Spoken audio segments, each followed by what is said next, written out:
You are aware that whenever we start the session, you should have a book with you. Along with that, you need to have two sheets that you're maintaining. One you're writing for prelims, another one you'll be writing for mains, right? So I hope everything is ready, and last time I had informed you that please try to have Atlas with you for the next session, because we'll be seeing India and the world, where when we talk about international relations, it's important for us to see from geography point of view in prelims.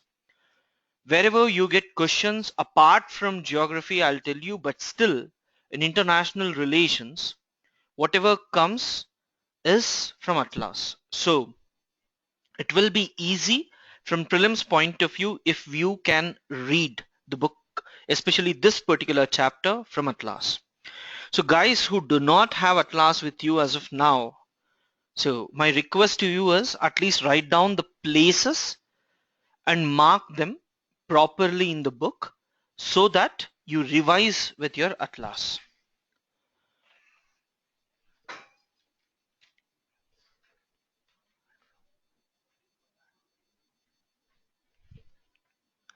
Yep. And there is one good news for you people, that there is no additional information that is required for you to read these chapters that we'll be seeing from now on.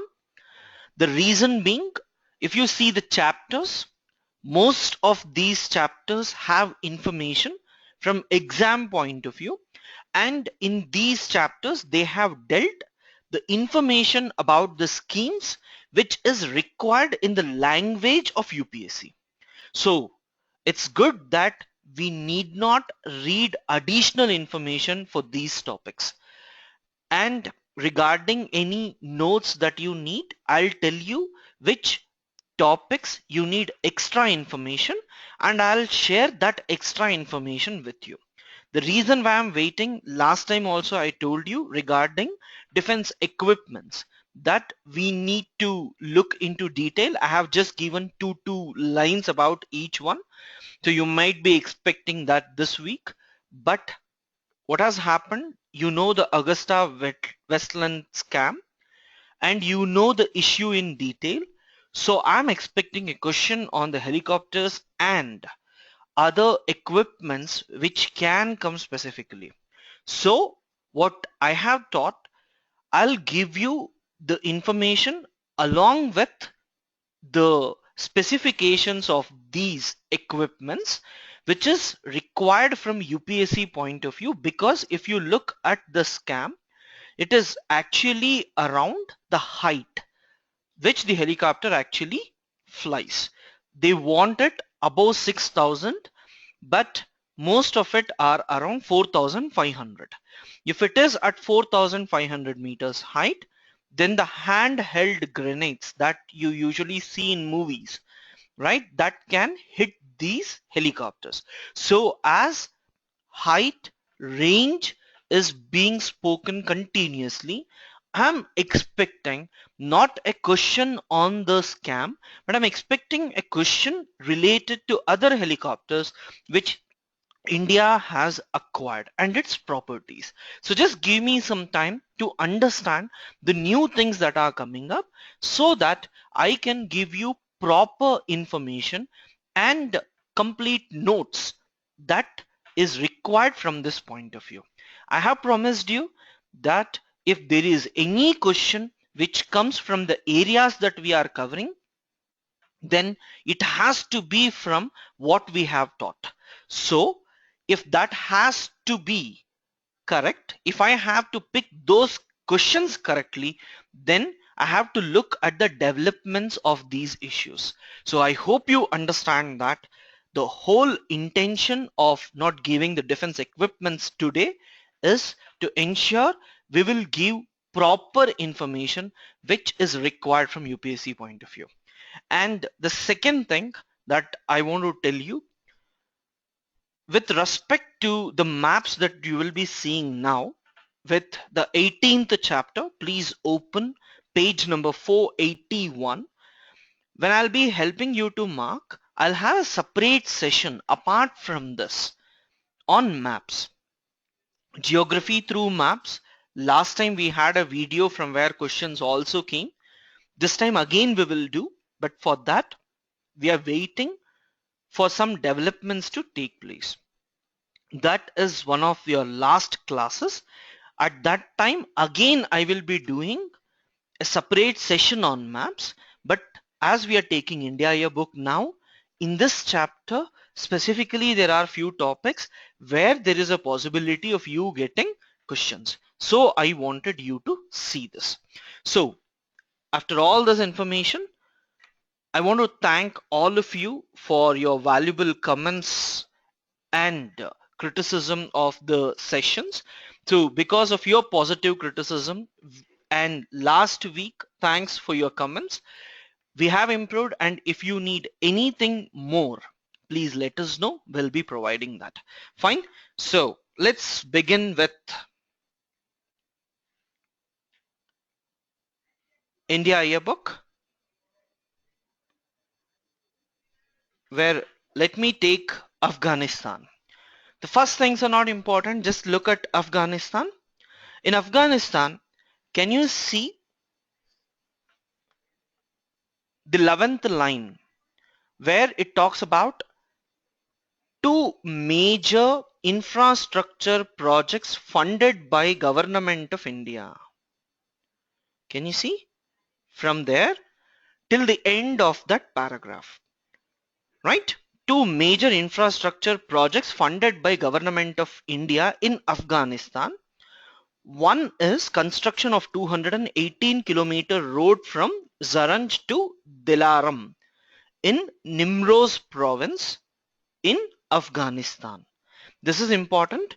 Second one is we are providing electricity transmission line from Pul-e-Khumri to Kabul together with a substation in Chimtala. So this is important. UPSC may give you these two are constructed in which country.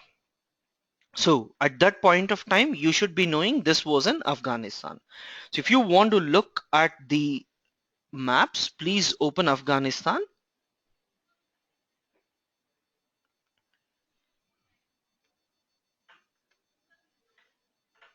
Right? So if you see Afghanistan,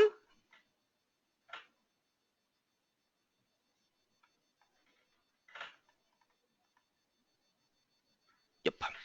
So if you see Afghanistan, actually the Zarang Delaram, Zaranj to Delaram comes which is closer to Iran border, right? The main intention of this is to connect India to Afghanistan through Iran. Why? If we have to come from India, if we have to go from India to Afghanistan, we have to cross Pakistan. Pakistan does not allow Indian products to enter into Afghanistan. So we are looking at an alternative route, that is through Iran. And in international relations, this is crucial. As we are talking about Iran, in Iran, the port where this is happening is Chabbar port. And if you see Iran in the atlas, you can see the port is actually near Persian Gulf. So this time, from sea's point of view, if you are actually focusing, please see Persian Gulf.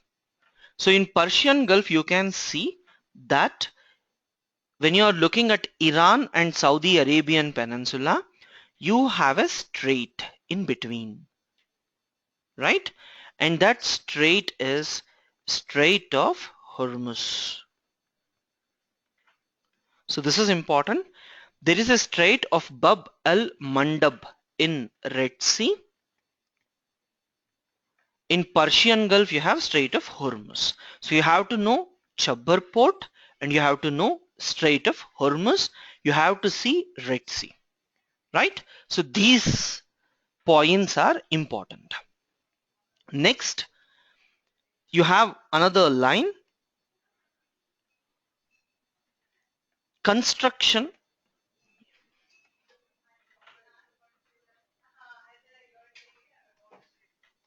Yep, sorry. Next you have another line. Construction of Afghanistan's new parliament building in Kabul, as well as Salma Dam in Herat province. India is constructing Salma Dam across Hari River. Hari. Hari River, that is not present here, so please write beside that. Beside Salma Dam, India is constructing Salma Dam beside Hari River, right? Beside Hari River in Herat province, however you pronounce, Herat province. So this is important. This line can come. What are the important construction activities India has done with respect to Afghanistan? This you need to write. Even when you are talking about Afghanistan, from main's point of view, these are important. India's construction activities in this. Right? Second, when you are talking about Bangladesh, second country that you need to look is Bangladesh. One question about Bangladesh from geography is, tell me the states which surround Bangladesh where infiltration is happening. This is important mainly because one of the major state where more infiltration is happening, that is Assam is going for election, another one West Bengal is going for election, and in these elections one of the primary cause for which political parties are fighting is immigration. That is, you have migration which is illegal in these regions. At that point of time, UPSC may ask you which of the following states have border with Bangladesh. So please be careful about it. Apart from that, you see these statements. I don't know how you pronounce Notun Projummo Nai Disha. So this is in between India and Bangladesh. So that is Bengali language and Indian language. So you are talking about India-Bangladesh relationship. If you are writing mains exam and at that point of time, if UPSC has asked you a question regarding Bangladesh, if you can use this highlighted statement, that is, we both are coming closer in Nai Disha, and you can use this word, then definitely you can score good marks in that. So just see this. Apart from that, the other topics in India, Bangladesh is old, so no need to worry much. Next, Bhutan. Please see this B2B relation, Bharat to Bhutan relation. B2B, don't think it's business to business. Then you have hydroelectric projects with Bhutan. Can you see these two? Right? Punat Sangchu 1, 2, and you have Kolongchu hydroelectric project. So you just need to know Mangdechu, all this CHHU, if it ends, usually it's associated with Bhutan. So just try to remember this. The main reason is UPSC may give you these hydroelectric projects which India is constructing in other countries, and it may ask you to match it. So from match the following point of view, it is important. You may not be knowing all these, but most of the hydroelectric projects in Bhutan, the name ends with CHHU. So if that is there, just go that it is with Bhutan. Then after these two, let's move to the other important area,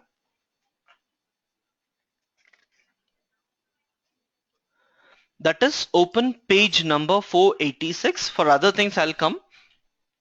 The issues that are given here is not important. It is from 2014, so I'm leaving it because 2015 issues are important for us. So let's see 486, that is East Asia, right? So can you see Democratic People's Republic of Korea? Can you tell me what it is, whether it is North Korea or South Korea? So countries which are actually democratic will never put themselves to be democratic. So this Democratic People's Republic of Korea is actually of North Korea. India has not developed much relations with North Korea, but recently we are having very good relations with North Korea. Very good in the sense, at least when compared to previous years, now the people of North Korea are coming to India and we are having some bilateral relationship. And you also are aware that North Korea is critical today in international relations, mainly because it is threatening the world with its hydrogen bomb. So that hydrogen bomb concept is different, which you will be covering in your science and technology. And again, we will be reading it in your current affairs session. But this particular topic about Democratic People's Republic of Korea, when we are talking about North Korea, you should be aware of this. UPSC in mains exam may talk about India's East Asia policy. At that point of time, the answer should be what is there in this particular page. Which are the countries which come in East Asia? You have North Korea, Japan, Mongolia, South Korea, and you have China as well. Here you can write China because China is written separately, so they have not included here, but you have to see China as well, right? DPRK is important. So now just open the maps. So in maps, when I'm talking about North Korea and South Korea, right? So what separates, or which two seas are on either side of Korea? Which two seas are there on either side of Korea? Can you see here Sea of Japan, and can you see Yellow Sea? These two are actually on either side of Korean Peninsula. So this is one thing that you need to know, because usually when UPSC gives this other seas which are there near this, it is very difficult for you to know. Second, which degree separates North Korea and South Korea, right? The second one is which latitude separates North Korea and South Korea. It is believed that 38° north latitude, 38° north parallel. They usually call latitude as parallel. This actually separates North Korea and South Korea. I'm expecting a question on North Korea and South Korea mainly because of the hydrogen bomb and other threats North Korea has given to the world, right? So this is important. Apart from this, please see next important topic, that is ASEAN 487. So do we get a question about ASEAN? Friends, I would like to say one important thing. You open any international relations think tanks of India, whether it is related to defense, whether it is related to economy, you will see that there is a separate group which is working on ASEAN. Right from Look East policy, today Modi has brought this Act East policy, which is actually aimed at countering China. When you usually see ASEAN, almost all the diplomats, they focus on this region. And every year, India has also focused on this. So UPSC has also given questions about ASEAN. In 2014, the question was related to geography, where they asked you to arrange the capitals of these ASEAN countries from south to north. Geography is crucial about ASEAN, so they asked you to arrange it from south to north. In 2015, ASEAN is again important. UPSC asked the question about which of the following countries are part of Mekong-Ganga cooperation. So when you see Mekong-Ganga cooperation, apart from India, the 5 states which are in ASEAN are your Thailand, Laos, Cambodia, Vietnam, and Myanmar. So if you see geographically from northeast, Mekong-Ganga cooperation, MGC, right? So you have 6 countries in this. India, after northeast India, you have Myanmar. Bangladesh is not part. Then you have Thailand, Laos, Cambodia, and Vietnam. So can you see in Atlas?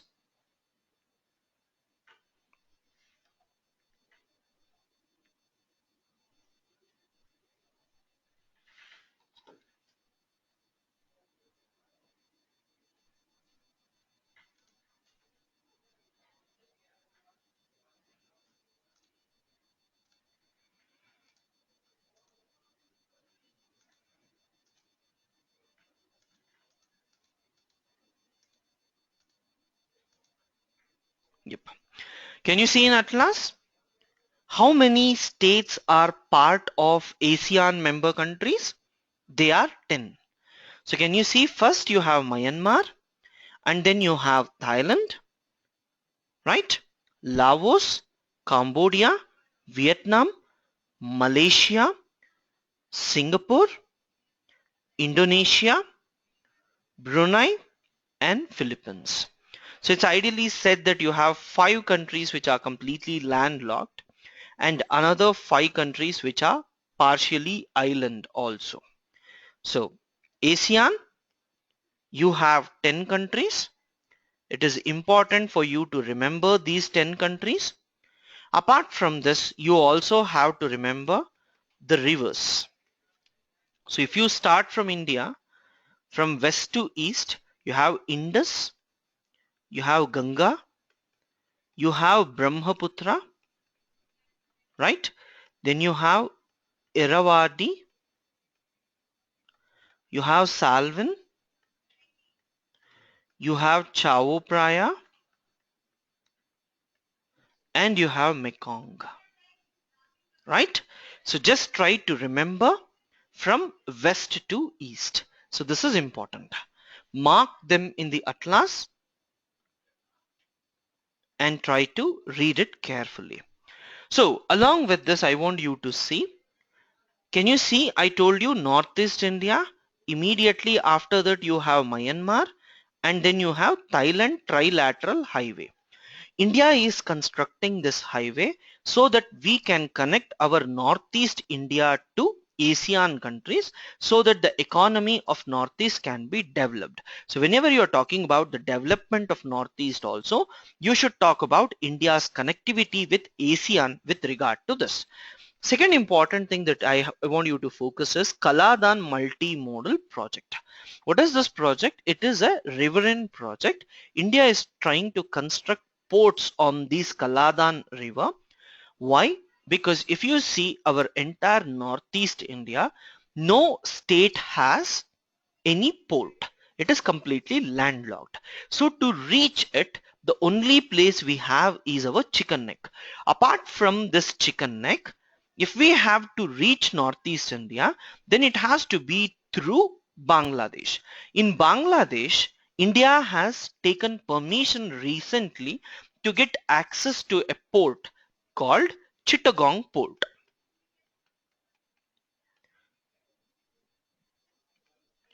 And before this only, India wanted to reach northeast through Myanmar, and for that India was planning to construct this Kaladan multimodal project. I told you whenever you see CHHU in hydroelectric project, then it is actually associated with Bhutan. And I want you to know Kaladan. It is actually associated with Myanmar. So if you have not heard of this name, please see this carefully. Then you have Eurasia and Central Asia. In this, we have recently visited some of the important countries. They are your Central Asian region. When I say Central Asia, we actually talk about 5 countries. And these 5 countries are your Kazakhstan. Can you see? Kazakhstan, Kyrgyzstan, Turkmenistan, Tajikistan,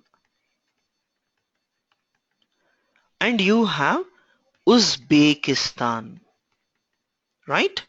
Why this is important? Indian government, especially Prime Minister Modi, visited Central Asian country and very important agreements are signed with these countries. And Kazakhstan has lot of uranium. India needs uranium, so this is important.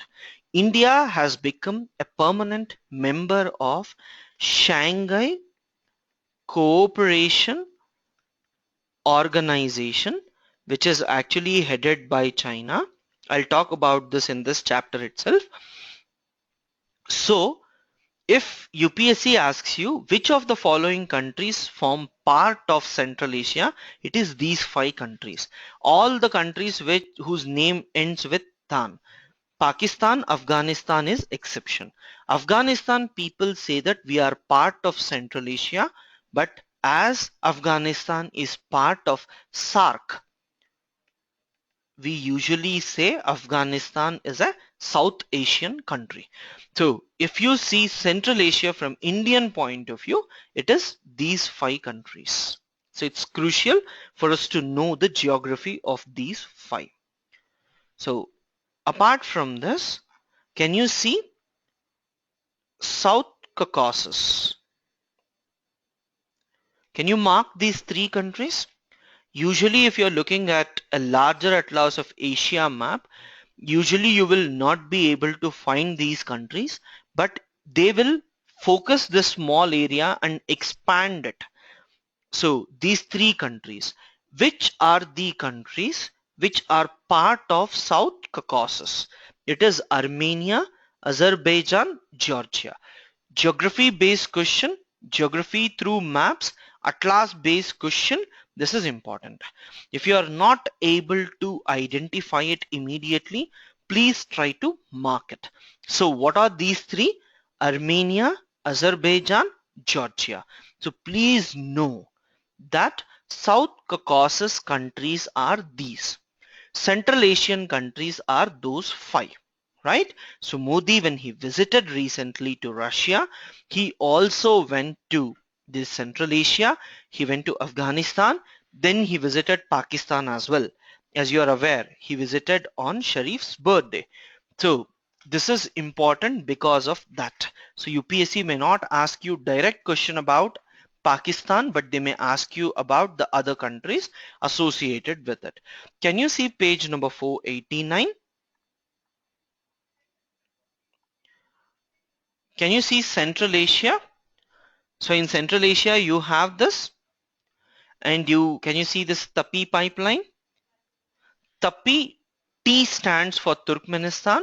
Don't get confused that T stands for Tajikistan, right? People usually get confused about it. Then you have South Caucasus, Armenia, Azerbaijan, and Georgia. So let's move quickly because it's not that important. The content is not that important, only geography you need to see. Shanghai Cooperation Organization. This is important. So let's see what is Shanghai Cooperation Organization. China to have good relation with Russia and Central Asian countries, it actually established an organization called Shanghai Cooperation Organization, right? So as per this Shanghai Cooperation Organization, there are 6 countries. So here I have written 5 countries for Central Asia. Shanghai Cooperation Organization involves 6 countries. UPSC may ask you which of the following countries are member states of Shanghai Cooperation Organization. So that is the reason why I am telling you these many times. So UPSC people get confused regarding international relations and groupings. What is important? First I'll tell you which were the countries which were present before. I'll tell you what are the new additions. 6 countries that were part was first China. Along with China, there was Russia. I told you it is with Russia and Central Asian countries. So it should be 5 plus 2, 7, right? But it is only 6 countries. So let us see which are these countries. You have Kazakhstan, you have Kyrgyzstan, you have Tajikistan, and you have Uzbekistan. But which country don't you have? It is Turkmenistan. So if UPSC gives you a question, which of the following Central Asian countries are not part of Shanghai Cooperation Organization, then it is Turkmenistan. Then if they ask you which of the following countries are part of Shanghai Cooperation Organization, these 6 are the major countries. Till 2015, India and Pakistan were observer countries. When I say observer countries, see, if you have a grouping of 6 countries, the 6 country ministers or prime minister presidents, they meet at a particular place and they decide what should we do. They will be talking. The observer countries, they will send their diplomats who will not be part of the discussion, but they can see what discussion is actually taking place. So before you make any country as a permanent member of any group, first you give them observer status. So if you see in United Nations, Palestine, Taiwan, all these are given some observer status. But in regional organization, when we say observer status, in some time they may actually become part of that groupings. India and Pakistan was actually observer country in Shanghai Cooperation Organization. Russia supported India, China supported Pakistan to enter into this. Now India and Pakistan has actually become full-time members of Shanghai Cooperation Organization in 2015. As it happened in 2015, so it is important for us, right? So after this, please open page number 490, where you have the Gulf, West Asia, and North Africa, right? All these are not important. See the 4th paragraph or last paragraph in that page. That is, the region was in a state of flux. So from here till here, just read once, not important. Write it as mains. Before mains, you have to see this. So what is the question that we expect? So once you see this, I'll show you another paragraph which you have to read once for mains. It is this. Please see this once. And can you see here Operation Rahat in Yemen? So India was applauded in the international community for its effort to rescue people in Yemen. The operation may be asked in prelims. So the operation is Operation Rahat. So what question from geography comes from this? This page is actually talking about ISIS. So when we are talking about ISIS, earlier we used to call it Islamic State in Iraq and Syria. Now they have made it ISIL. It is not Islamic State in Iraq and Syria, but it is ISIL. L stands for Levant. Levant means Eastern Mediterranean countries. So what are these Eastern Mediterranean countries? So if we see, first it starts from Cyprus, then Egypt, then you have Iraq, Israel, Jordan,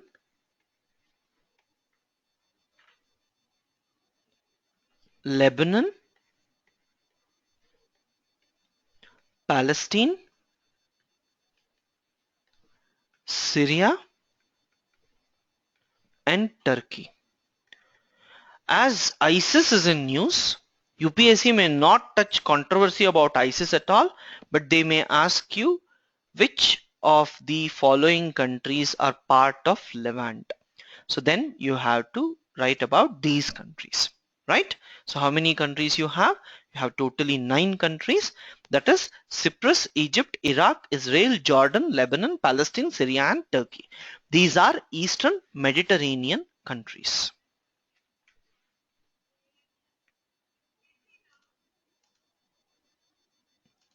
Yep. Can you see here? So it starts with Egypt.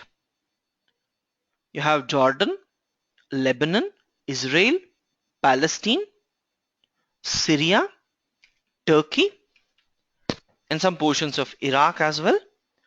So that is the reason why this is important for us, right? So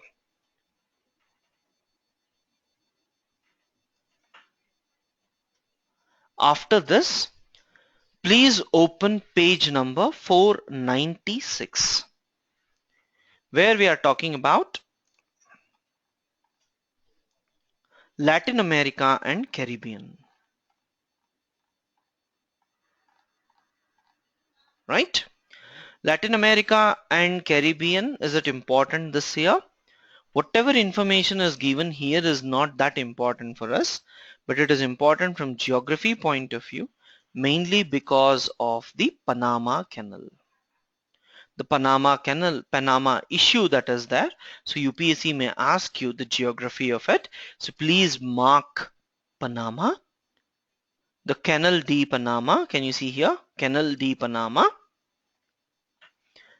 You have Caribbean Sea on one side and you have Pacific Ocean on the other side.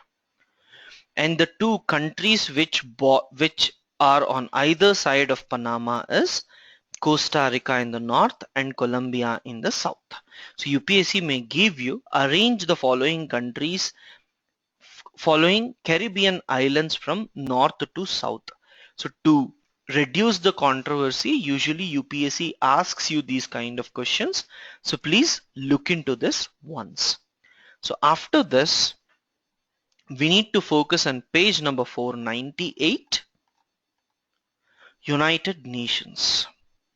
In United Nations, I want, as India is actually aiming to become permanent member, so you have a term called G4. G4 countries, all these countries want to become permanent member of United Nations along with P5. Right? So what are these G4 countries? UPSC may simply ask you which of the following are part of group of 4 countries which want to become permanent members of United Nations. Then it is Brazil, Germany, Japan, and India. So it is this group of 4 countries which actually aim for this. United Nations, another important issue that is required for us is June 21. This date is important. You may get a question.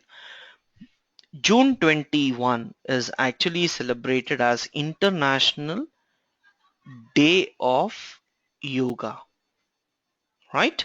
So United Nations has declared June 21 as International Day of Yoga. Even Dr. Ambedkar's anniversary was celebrated by United Nations. So these two are important for us.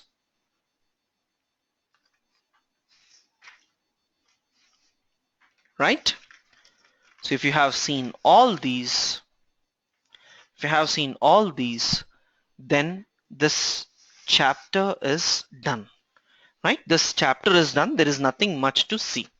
This is India and other countries. But if I see at different think tank websites like IDSA, RIS and all, there are several articles that are coming up regarding the joint military exercises between India and other countries. I repeat, it is joint military exercises that are happening between India and other countries. It happens in Navy, it happens in Army, it also happens in Air Force. So UPSC may give you match the following in prelims. So let me see first naval exercises between India and other countries. So India is common. So first I'll write some countries and I'll tell the exercise name also, right? So with US and Japan together, we have an exercise called Malabar. Earlier it was only India and US. If you are referring to any old books, it will say Malabar is between India and US. The current update is Japan is also part of this Malabar exercise. So what type of question comes? Consider the following with regard to Malabar exercises. Which the India and United States are the only two countries which are part of this joint military exercise. And the second statement they may give is regarding it is an army exercise, that is Indian Army and US Army is doing this exercise. So you should be careful, it is a naval exercise and these three countries are involved. So they may take any of these exercises and make it statement, or they may give you in match the following. So please be careful. So with India and Sri Lanka, we call it SLINEX. Sri Lanka, SLINEX. With Singapore, this information is not in India Yearbook. I wanted you to note down rather than the handout. So with Singapore, it is Symbix. Sri Lanka, Slinex. Singapore, Simbex. Australia,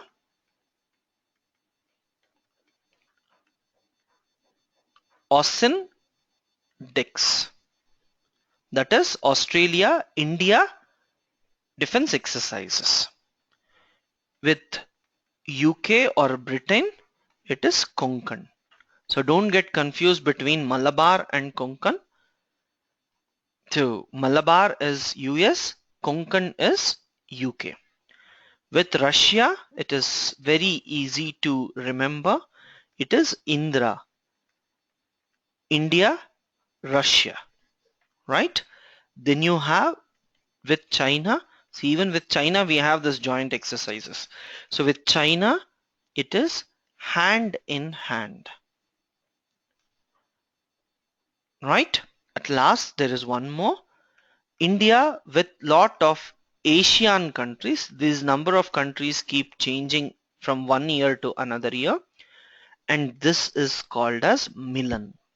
So all these joint military exercises are important.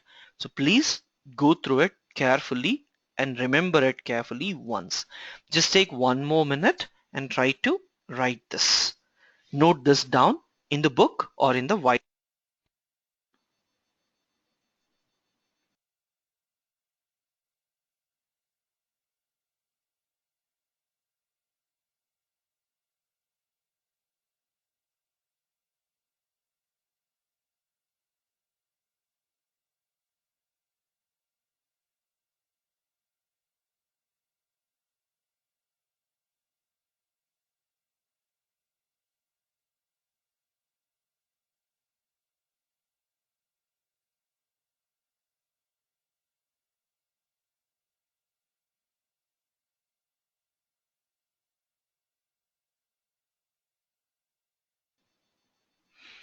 right? After this, we have to see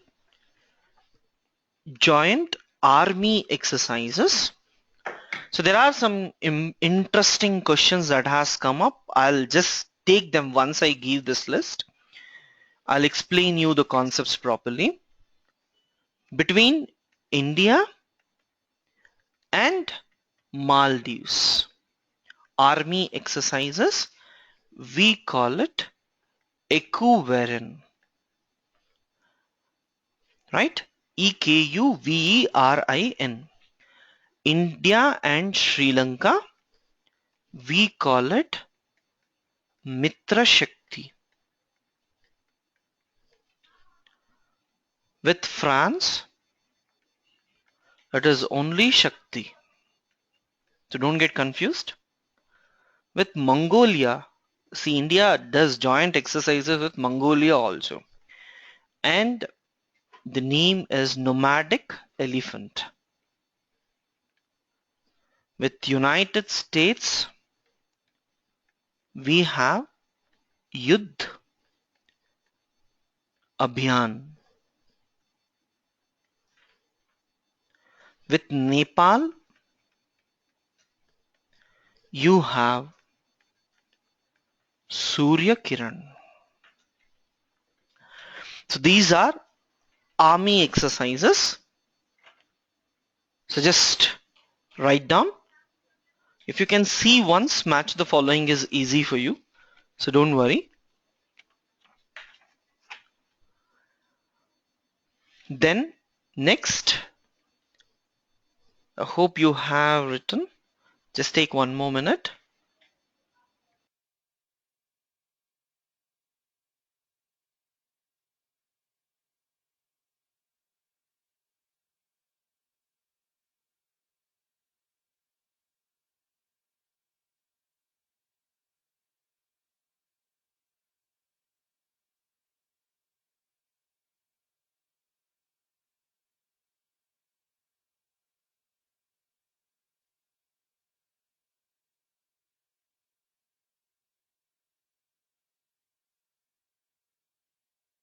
Yes. So next, we have Air Force. Only 5 more. Air Force, India and Oman. It is Eastern Bridge. India, Oman, it is Eastern Bridge. India and, sorry, yeah, India and UK. It is Indradhanush or Rainbow. With France, it is Garuda. This is important. Please remember this. France, Garuda. With USA, this called Red Flag. With Russia, it is Avia Indra. Do you know Indra is for India and Russia for naval exercise, Avia aviation, Avia Indra for Air Force. So just write these 5 down.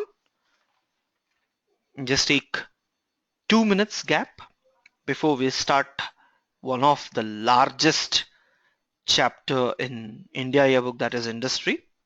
So I just want to answer some of your questions before we move.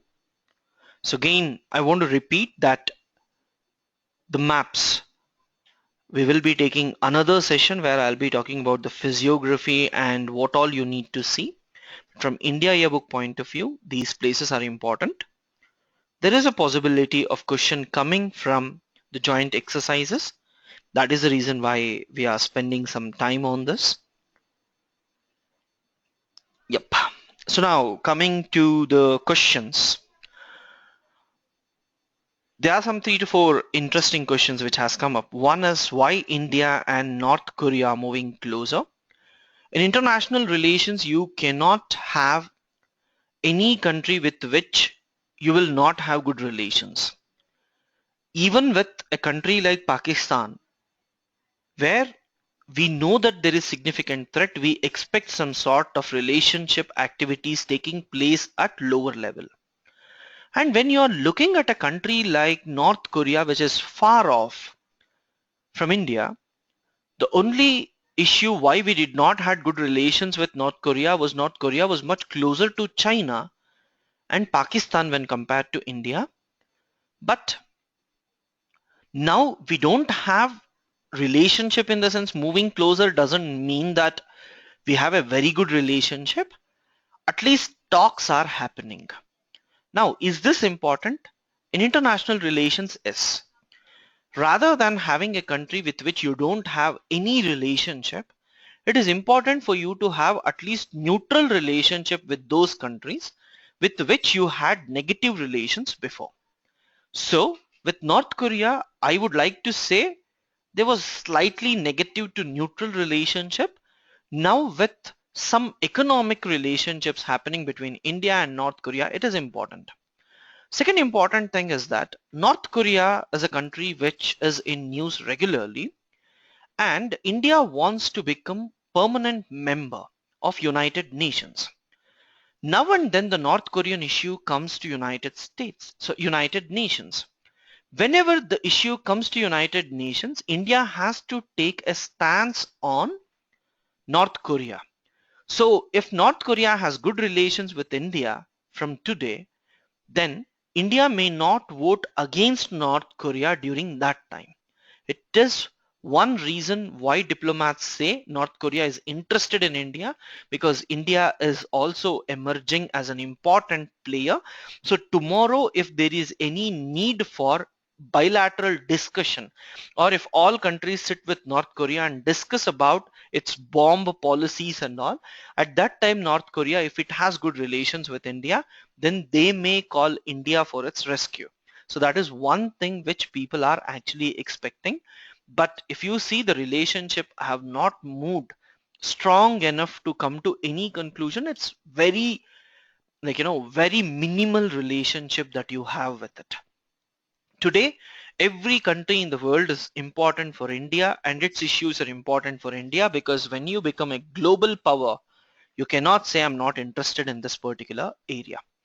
What is the importance of South Caucasus, right? South Caucasus is an area where you have your Armenia, Azerbaijan and Georgia. Russia is actually planning to have Eurasian Union. And in its Eurasian Union, Russia wants to include all these South Caucasus countries. Armenia is one country which is very much interested, and it is almost ready to become part. And if I'm not wrong, it's already part of this Eurasian Union which Russia has started. So in that you have your Belarus, Kazakhstan, Armenia and Russia being present. So then what is the significance of this?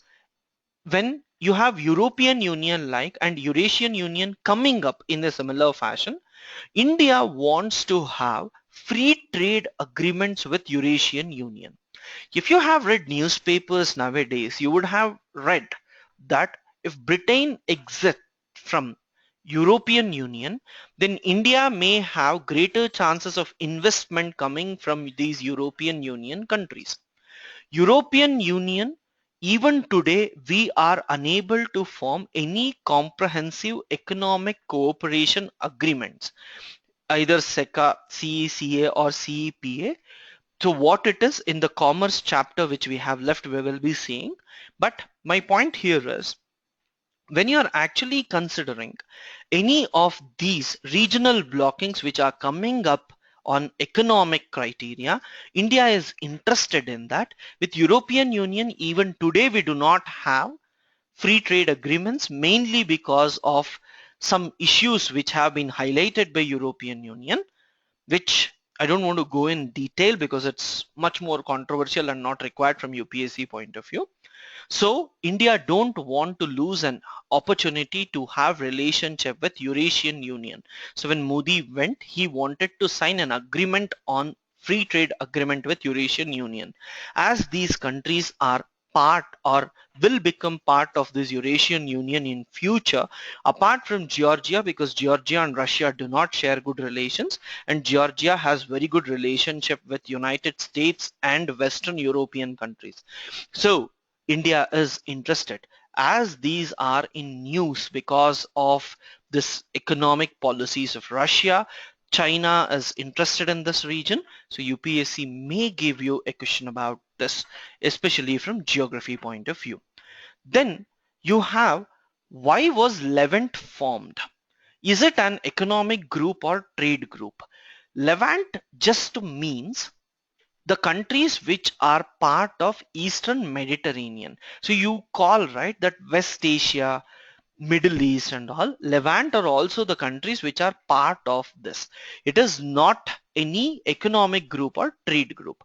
Now, why did we change the name from ISIS to ISIL? The reason for this is, today ISIS is not present only in Syria and Iraq, but it is also present in all the other countries which I actually gave.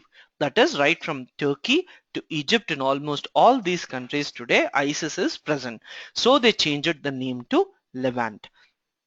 So don't think much about it. Geographically, if you see, it is more than enough.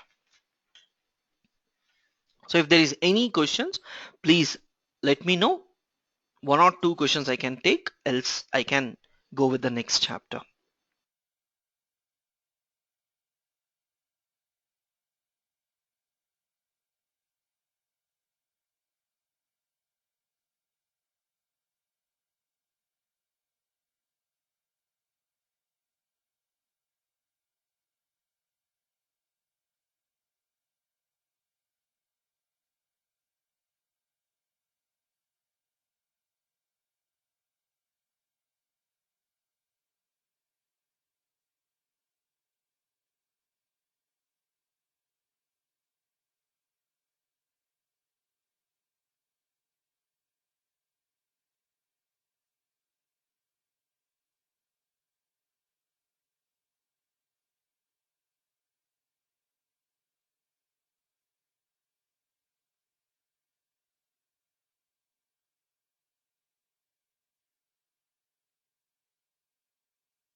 So guys, let's take up the next important chapter, that is your industry. The questions which has come, they are very basic in nature, so you will get the answers immediately. So there is no need of much explanation for that. Yes. So first, let's move quickly. In another 20-25 minutes, we'll be finishing this chapter. So first, industrial policy, page 4506. Right? So UPSC may give you question. Industrial licensing has therefore been abolished for most of the industries, and only 5 industries at present related to security, strategic and environmental concerns require industrial license. So UPSC may ask you, which are the 5 industries for which industrial license is required? So it is related to security, strategic and environmental concerns. So this is a direct question that you can expect from UPSC. So these 5 are important. So if you want to go for aerospace and defense equipment, you need permission. If you want to go for industrial explosive, you need it. If you want to go for hazardous chemicals, you need permission. You know about methyl isocyanate, especially the Bhopal gas tragedy. Cigars and cigarettes, you need permission. Distillation and brewing of alcoholic drinks, you need permission. Apart from this, there is no other sector or there is no other industry where you need this. Then in page 507, can you see there are some sectors which are specifically present for the public sector? There are two. One is your atomic energy. Apart from the government, private sectors cannot be part of this. Railways, only public, but now if you see some maintenance of platforms and all, for this private investments is actually encouraged. Apart from this, if you see, industry is a chapter. Just listen for 2 minutes, we'll be going quickly. Industry is a chapter which is related to economic geography. I won't say it is related to economy alone or it is related to geography alone. Economy aspect, numbers, this book is old. You need to read about the developments in industry from economic survey, but I'll be showing the numbers which are important traditionally. Second, geographically, we need to know where different industries are present, where different resources are present. I keep saying this repeatedly that in NCERT books that you are reading, most of the data is old dated. So, most of the data is outdated. So I would request you people to update your NCERT books with India Yearbook, or when you're reading industry in India Yearbook, just mark, when you're reading industry in NCERT books, mark there that please read it from India Yearbook, right? If you see that, it's enough. Then please see page number 512.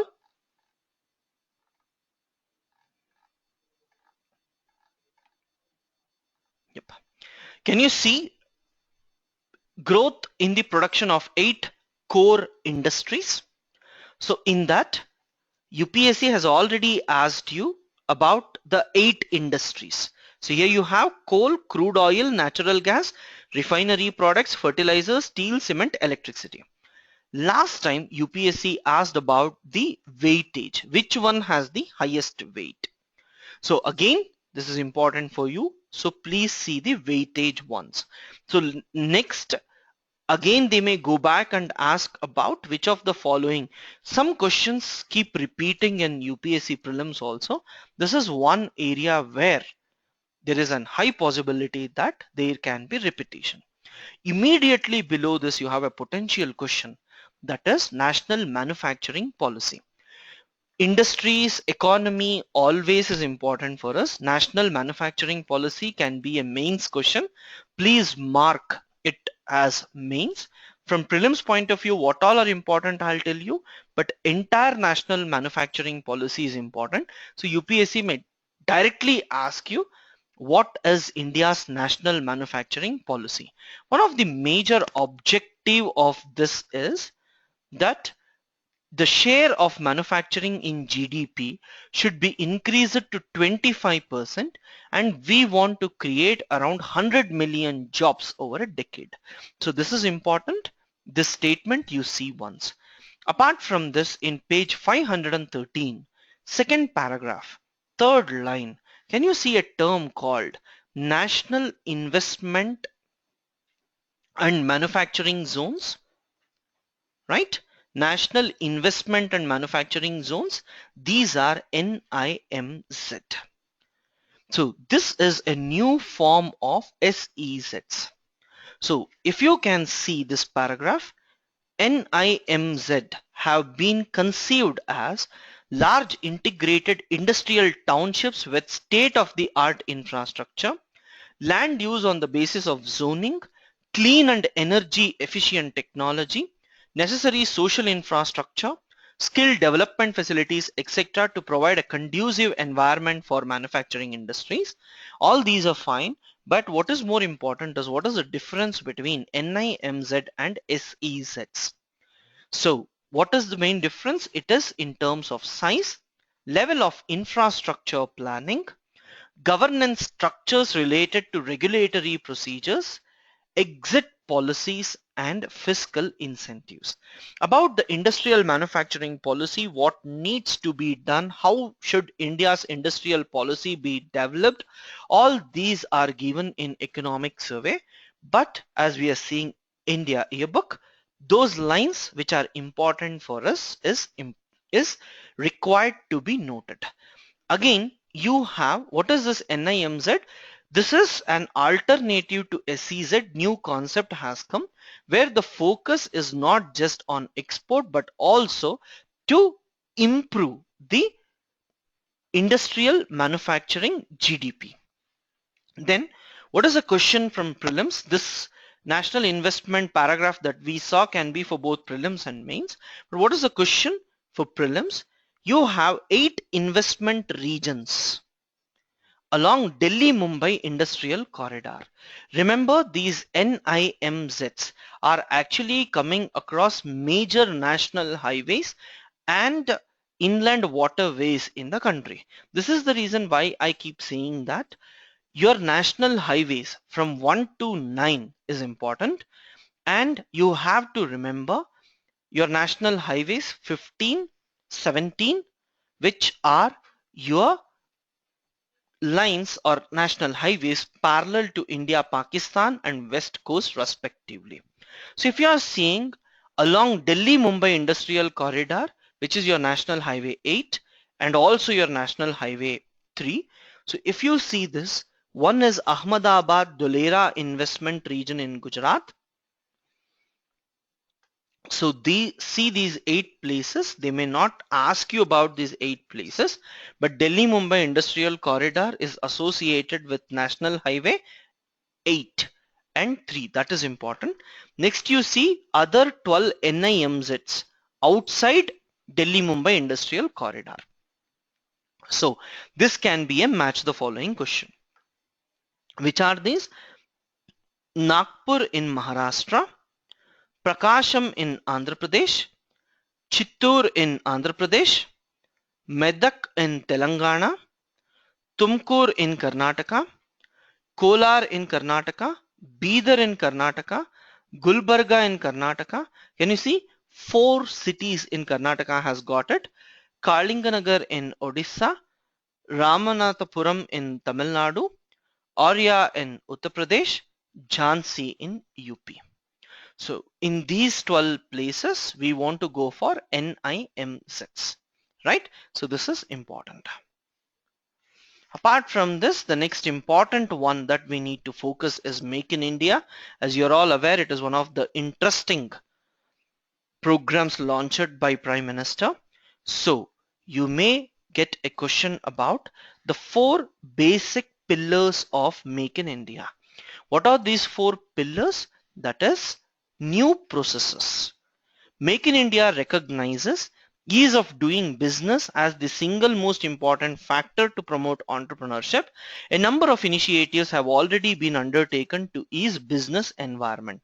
That is, new initiatives should be taken to ensure that the number of steps or procedures that you need to follow to establish any business is minimized. You need new infrastructure. It may be physical infrastructure and also it may be skill development that is required. Then new sectors, new areas has to be focused for Make in India. Till now in India, manufacturing is happening only in few areas. We want to go at in defense, insurance, medical devices, construction and railway infrastructure. New mindset is also required. So UPSC may ask you either in prelims or mains about this. So what are the 4 pillars? They may give you these 4 points and they may ask you, so please be prepared. If they ask you about Make in India either in mains, economy or in essay, please be prepared to write these points, right? So after this, let's move on to 517 where we are talking about Delhi-Mumbai Industrial Corridor, right? As you are aware of this Delhi-Mumbai Industrial Corridor, you need not read this in detail, right? So just want to see who is helping for this. It is actually helped by Japanese agency. Delhi-Mumbai Industrial Corridor, Japan is actually helping. Then you have Chennai-Bengaluru Industrial Corridor. Chennai-Bengaluru Industrial Corridor, which comes on National Highway 4. Which comes on National Highway 4. So Delhi-Mumbai Industrial Corridor, National Highway 8.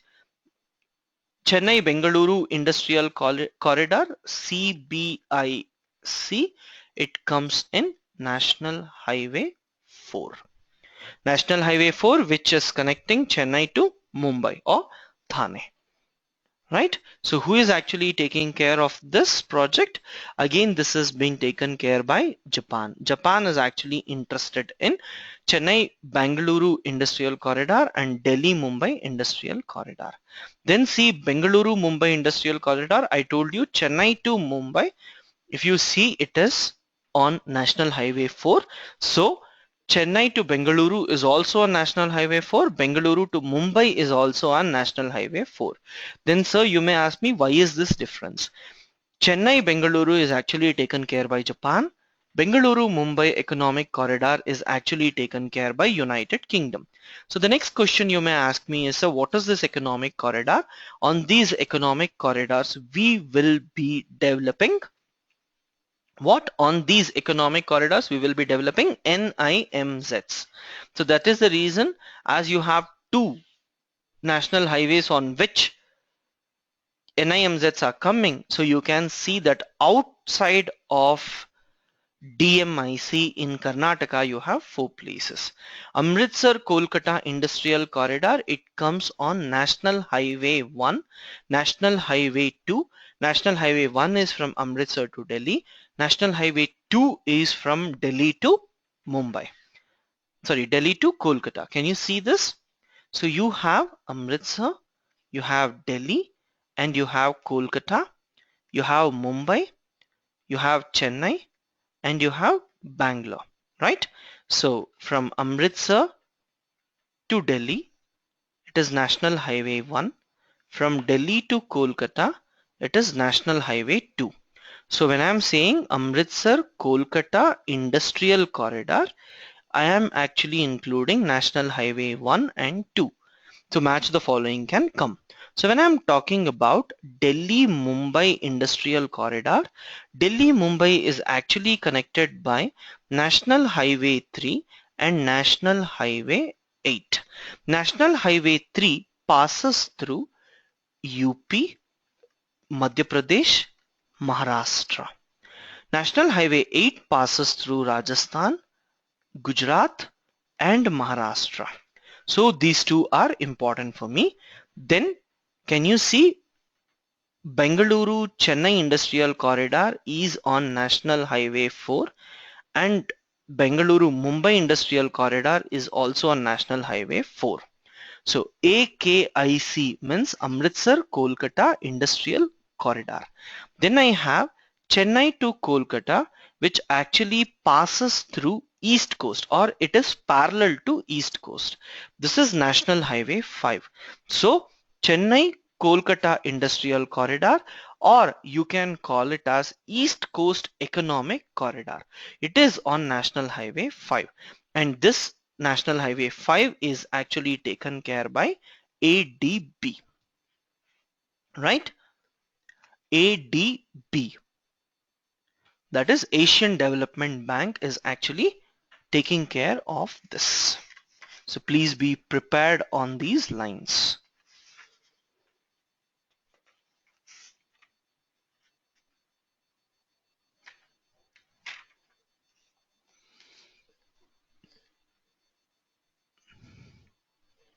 Yep. Right. So guys, if you have noted this down, just take 1 minute. Please make a mark of this because it's important potential question.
Yes. Yes, guys. So there are some interesting questions which has come. So one was regarding what is the difference between industrial corridor and economic corridor. Language is one. The second important thing is industrial corridor, where industries are usually set up. Manufacturing industries are set up in this particular region. SEZ specifically related to industries comes up. Economic corridor means not just industries. Along with industries, you may get some cities here and there. You may get some sort of smart cities which are developed. You may get some educational hubs. So economic corridor is a broader term. Industrial corridor is very much focused. This is the major difference. And if you see, almost all the industrial corridors which have started is also converting itself into economic corridor. So don't get into that specificity. It's not required, but as you have asked, I'm telling you that. And the other interesting question is regarding how to remember national highways. Actually, I thought you are aware of this because this is geography. But anyways, I have a session on how to remember or what things you have to remember in Atlas. So in that, I'll be telling you all transport, or you have a chapter on transport in this book itself. So which I'll be taking up later. So when I take that, I'll help you how to remember national highways, railway zones, and national waterways, right? I forgot to say one more thing. Amritsar Kolkata Industrial Corridor is just a plan, and we don't know who is actually interested in funding in this. But Amritsar Kolkata Industrial Corridor just does not include National Highway 1 and 2. It also includes National Waterway 1. When I say Waterway 1, it is from Allahabad to Haldia, which also comes in between this. So Amritsar Kolkata Industrial Corridor includes all these.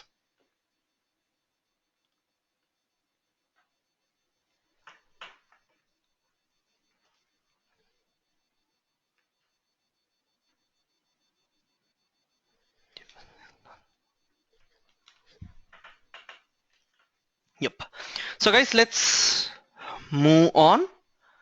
You have page 525. Please open page number 525, where you will see FDI Outlook, Global Perspective.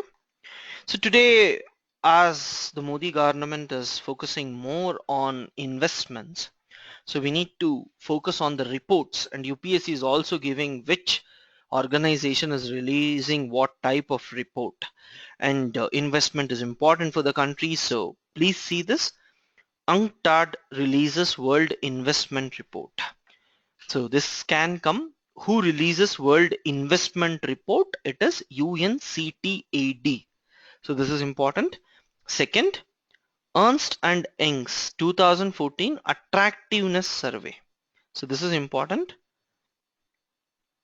See, whoever is saying that India is the favorite place for FDI, then UPSC may ask you that because based on these reports and surveys, you are able to get some investments. So that's the reason why this is important. So if you have seen this, let's move on.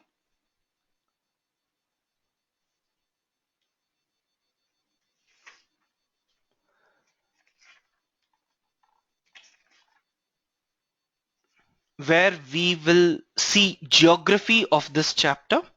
Please open page number 537. The IPR and trade which is there here is not the language which UPSC usually gives you. So that is the reason I'm skipping here, because if I give these information, then you won't get any question about that. So it's additional burden for you. Yep. If you open page 537, cement industry, third paragraph, right? Page 537, cement industry, third paragraph. India is the second largest manufacturer of cement after China in the world. We are looking at infrastructure development. So cement is one crucial sector. So there are some lobbying and all happening in this industry. So I just wanted you to see this once.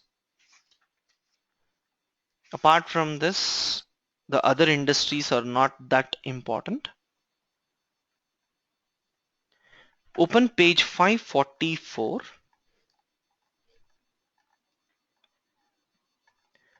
Page number 544. Air conditioners. So in that you have three types of air conditioners: window AC, split AC and central AC. Sir, will this question come? Usually UPSC may ask you such questions in science and technology, general science. At that point you will feel that okay, this is some common sense type, so you need to know. So you have three types. One is window AC, where you will see the old ACs. You will have one part of it outside the building, right? That is the one. Centralized AC, you are aware. The entire building is given through one AC, and the other one is split AC.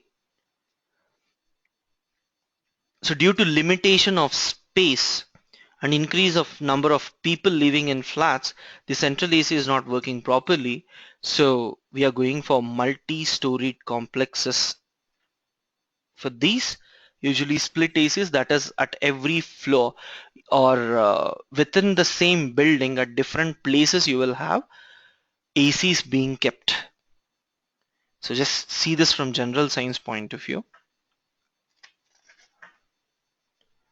Then you have already seen the difference between LEDs and all. So no need to worry about it.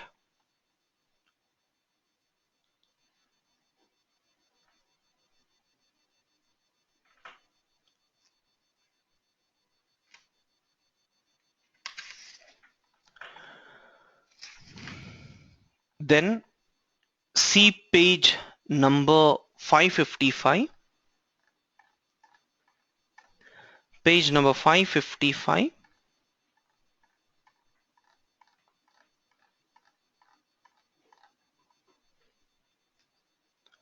Can you see cotton?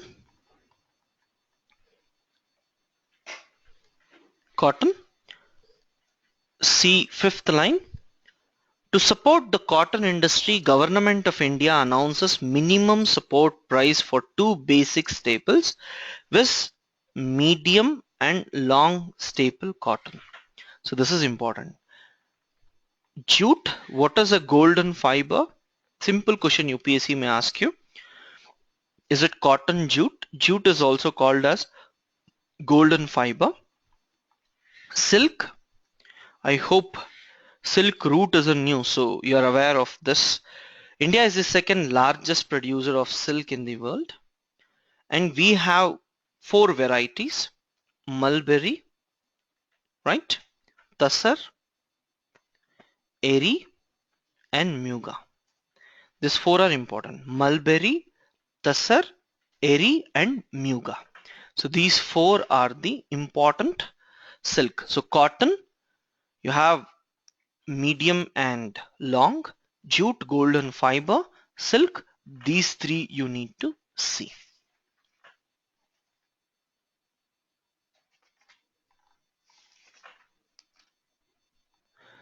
560, page number 560. Can you see delegation of enhanced powers to CPSEs? You're all aware that after 1990s, India went for LPG, that is liberalization, privatization, and globalization, right? We have seen that in detail. But to give some more authority for the public sector companies to work independently and compete with the private sectors, Government of India gave some schemes to separate these, where some independence is given to these public sector enterprises based on their turnout or based on the money or income that they usually generate. So if you see, there are several schemes, and three important one was your Maharatna scheme, Navaratna scheme and Miniratna scheme.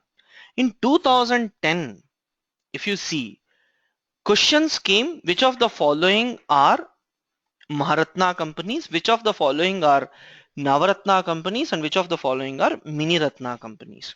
So is it important today? If you ask me, now UPSC has stopped asking this. But you have a tendency to read previous year question papers, and if you go back till 2010, then you may get confused what are these. So for that, these are important. So in Maharatna, please mark these. That is till 5,000 crores. Maharatna companies can actually take its independent decisions. So based on whatever it needs, it can purchase till 5,000 crores. So you have these specifications. So don't get into these details because you won't get question. Already questions are exhausted from this area. Just because it is there and question has already come, we are looking into it. See page number 565. Oh, sorry, page 566. Let's focus only on those areas where high possibility of questions we can expect. So 566, can you see? You have a table, the last table, world crude steel production, iron and steel. It is 2014, but still it's fine. First is China, second is Japan, third is United States, fourth is India. So remember these four countries. Steel production wise, it is these four countries. China first, Japan second, United States third, and India is fourth.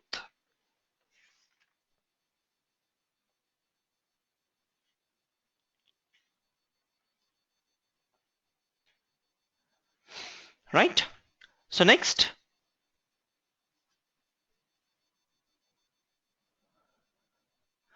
see page 578. Page 578.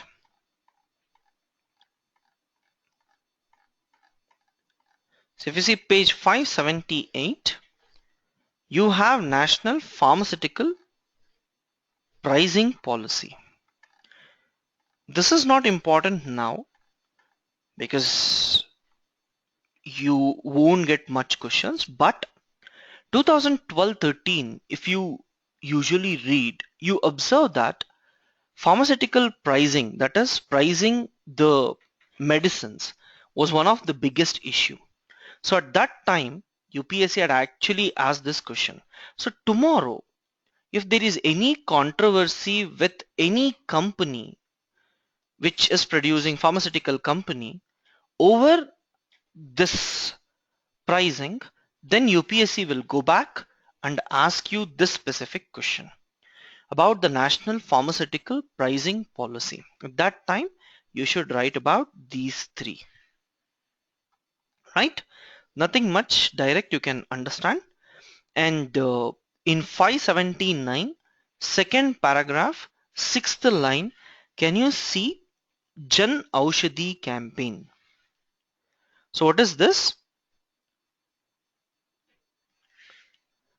Ministry of Health and Family Welfare proposes to start an initiative for free supply of essential medicines in public health facilities in the country, aiming to provide affordable health care to the people by reducing out-of-pocket expenses on medicines. That is, to provide free or cheaper one.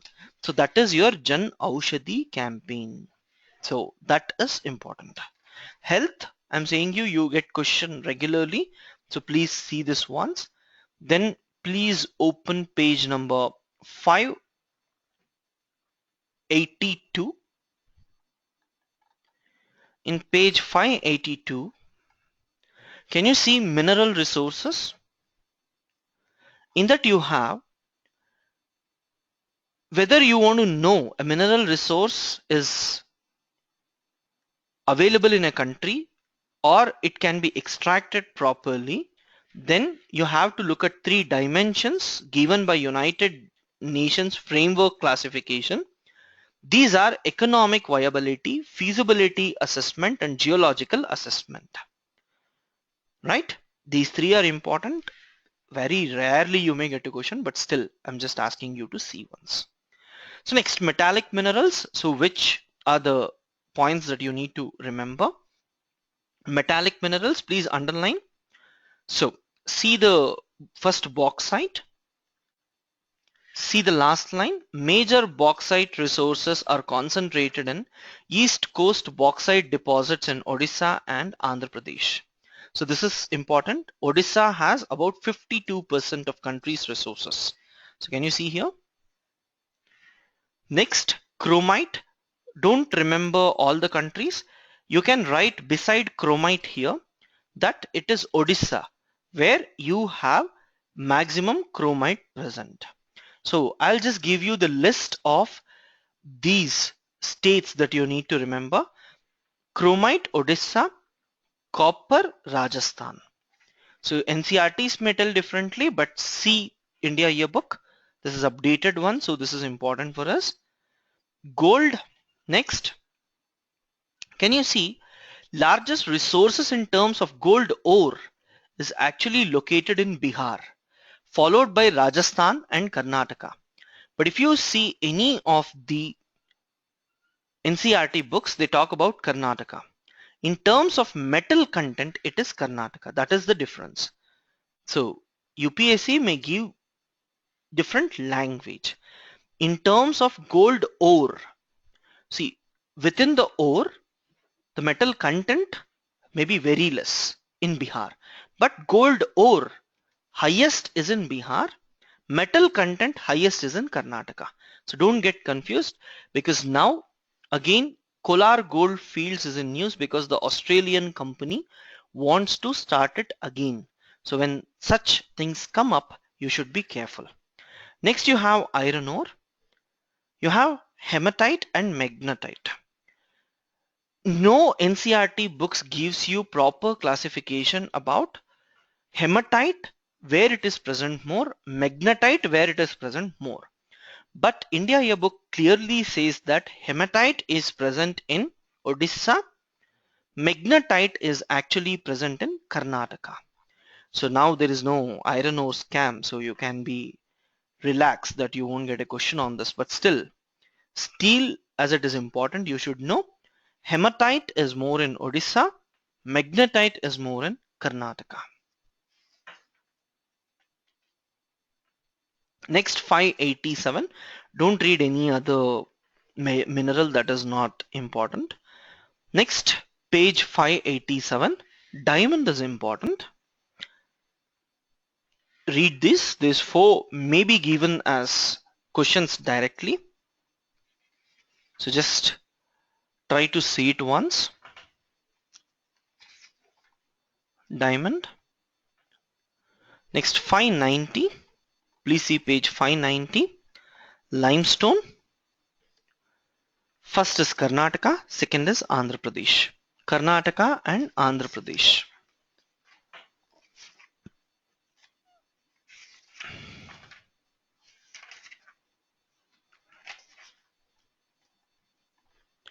So with this chapter is completed.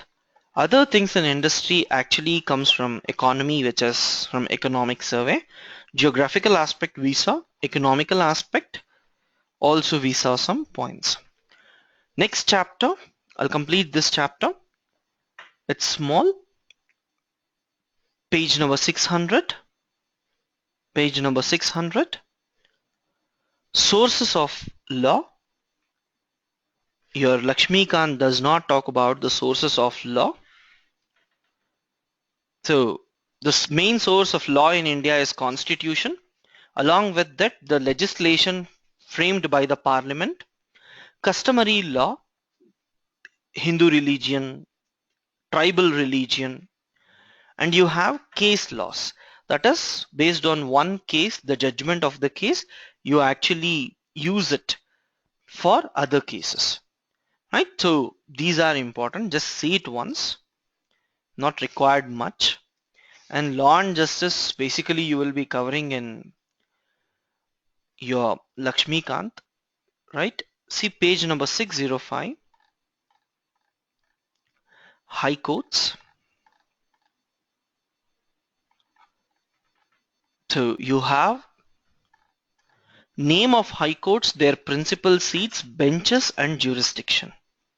So some of the favorite questions are, which of the following high court is having jurisdiction for more than one state? So can you see third, Mumbai? Mumbai is there for more than one state, Maharashtra and Goa. Calcutta is for West Bengal and Andaman and Nicobar. It is more than one state and union territory. Then see Guwahati. Guwahati is for Assam, Nagaland, Mizoram and Arunachal Pradesh. Can you see Kerala, Kochi, Kerala and Lakshadweep? Sometimes you people may get confused that High Court bench will be principal seat of High Court bench will be in the capital. But if you see, there are few places which is not in the capital city. Kerala, it is not in Thiruvananthapuram, but it is in Kochi. So Kerala takes care of Kerala and Lakshadweep. Andaman and Nicobar is not taken care by Tamil Nadu, but it is under Calcutta.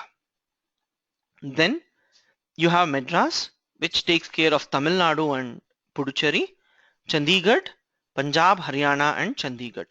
So you may actually see these, right? So don't just mug everything. See the states where capitals are not the principal seats, and also see the countries, see the states, see the high court benches which are having jurisdiction for more than one state.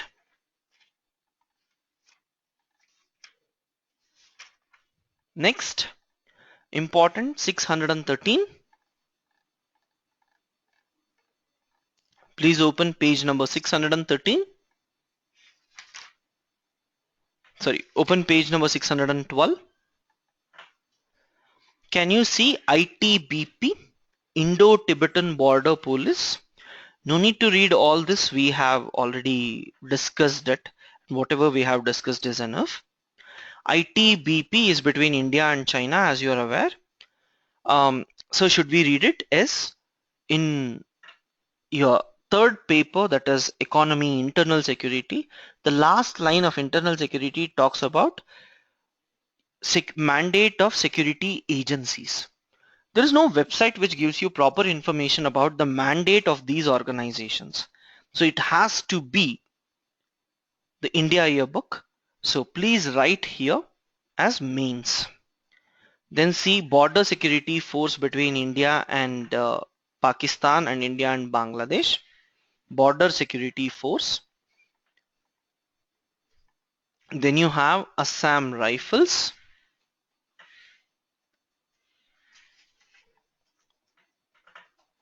Assam Rifles. Central Reserve Police Force. Please go through it once. NSG, read once. Rapid Action Force. Wherever law and order is not good, usually Rapid Action Force is used. Central Industrial Security Force. SSB we have seen. So if you can read this once, it's fine. No need to go in detail. We have seen, just match the following. Who is taking care of which borders is enough.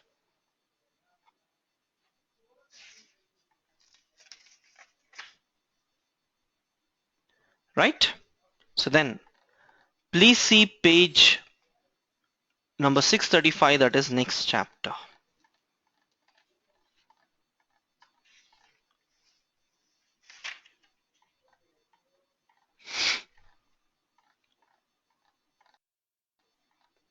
sixth chapter, sorry, 21st chapter, labor, skill development and employment.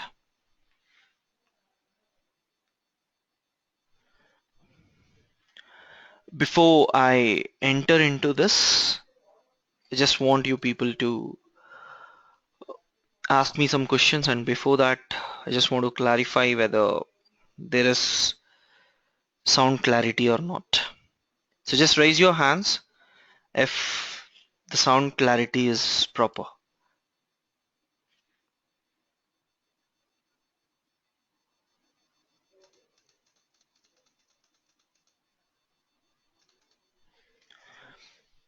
Hopefully today we won't be extending beyond 10:30.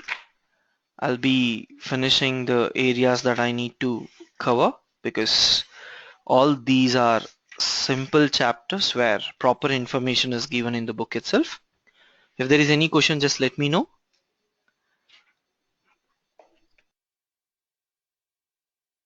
Just take 2 minutes. We'll come back.